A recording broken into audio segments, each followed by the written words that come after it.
She's the founder of Money Mindset Wealth Management, helping clients identify and release their limiting beliefs around money. Today, Joyce Rojas is joining us to share some of those tips so we can all develop a healthy relationship with wealth. This is Advocate Now.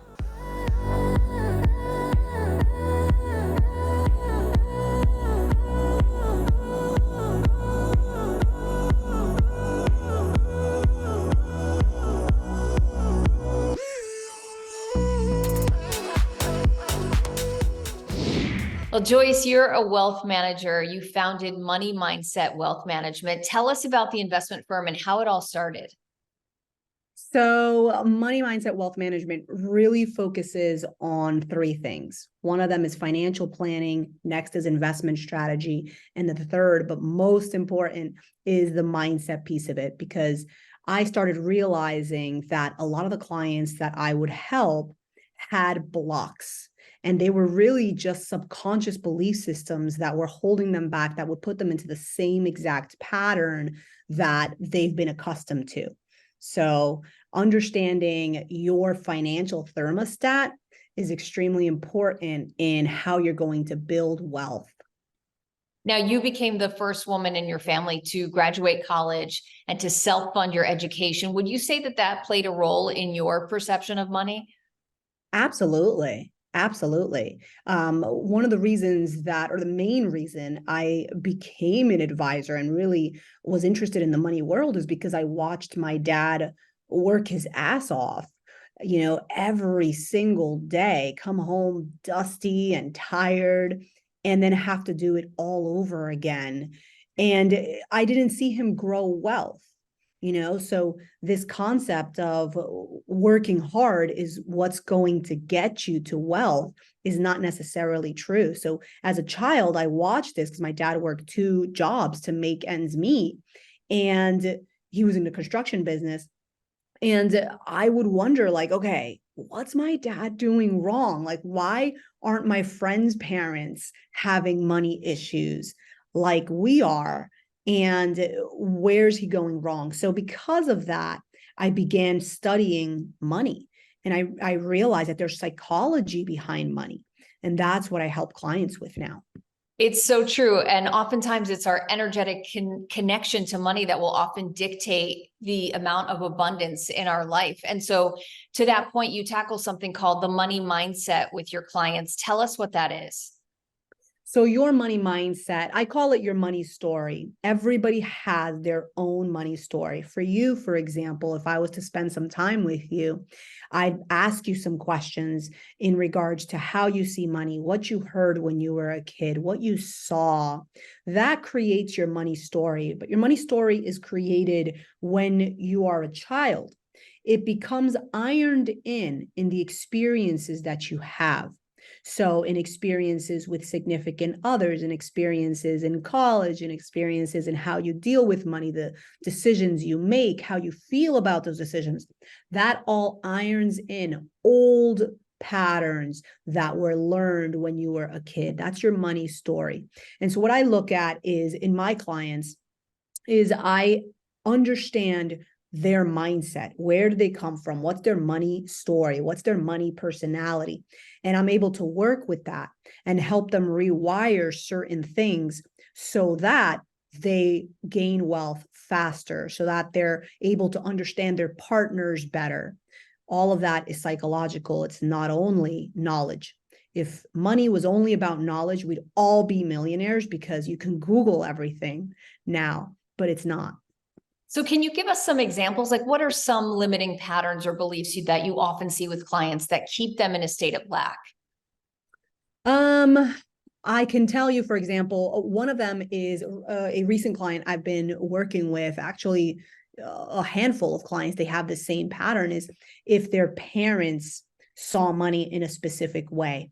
So, for example, I have a client that her dad saw money as, it's difficult. Money is difficult. And so because of that, it's almost like he had a resentment. And so when bills would come in, he'd take them, he'd put them in the drawer, and he's like, whatever, had that mentality. Well, that was passed on to her. So when she came to see me, she came with a folder like this thick with a bunch of bills she hadn't looked at, debt, and it was just a mess. And we had to look through that. But as we looked through that, I was able to understand where she was coming from. She had picked up this pattern from her dad and looking at money as something that you just kind of file away, no problem. It'll somehow work out. And she had this mentality of, okay, this is just, it's almost like it's an issue. Money's not the issue. It's the way that you are dealing with it. It's the way that the habits that you've taken on over the years. So these are certain patterns, and everybody has their own different pattern. But I mean, we could sit here for hours and talk about the different things that have come up. Yeah, but you see it so often, people who have maybe these subconscious negative feelings towards wealth, they might not even be aware of. They might have resentment toward people who are wealthy and do have a lot materialistically, and that would ultimately block them from attaining more wealth in their own lives, right? How do they identify those feelings if they are subconscious? So noticing what you think, noticing patterns in your thinking. So I've broken it down to 3 things. You are going to be affected, or your wealth is going to be affected, depending on how you think about these 3 things: how you think about yourself, how you think about money, and how you think about the world. Those 3 things. If you see yourself as, this poor girl from the city, then that is going to create your own glass ceiling in your career and in your wealth. If you feel that you don't deserve abundance, that you don't deserve money, or who am I to have this, then you are going to block yourself. So that's the thought of yourself, right? How you think about yourself, how you see money.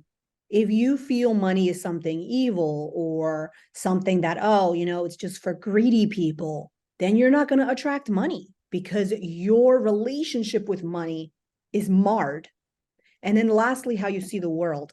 If you feel that the world is against you versus for you, then again, you're going to be at a standstill because nothing's going to be working in your favor. That's the energetic exchange between you and the world. So then how can we release those beliefs and develop new ones, more healthy ones? So a couple of things. Catching yourself is always step 1. It's listening to what happens in your mind. You talk to yourself every single day. We've all heard about affirmations, and some people are like, oh, that doesn't work, right? But hey, you are doing affirmations all day long. They're just the wrong type of affirmations. You're telling yourself, oh, I'm old, I'm fat, I don't know how to deal with money. All of these things, these are affirmations, but they're the negative type. So begin catching what happens in your head. As soon as you say something that it's like doesn't feel good to you, catch yourself and then start noticing the pattern around that. How many times are you saying that to yourself during the day? Then you begin to take inventory of these thought processes and then say, okay, how do I rewire that thinking? Begin shifting that thought. What's making me think that way?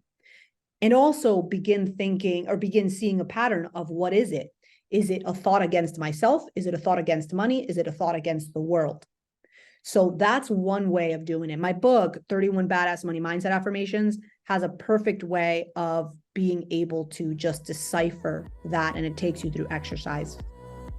Well, Joyce, this is all so incredibly helpful. Thank you so much for being here. Of course. Thank you. I'm Sonia Baghdadi. Thanks so much for watching and advocating. For more stories and content like this, just head to advocate.com and advocatechannel.com. The Advocate Channel is here to be a voice for underserved and underrepresented LGBTQ+ and BIPOC communities. Join the conversation. Subscribe on YouTube and Facebook. Download our Roku and Fire TV app.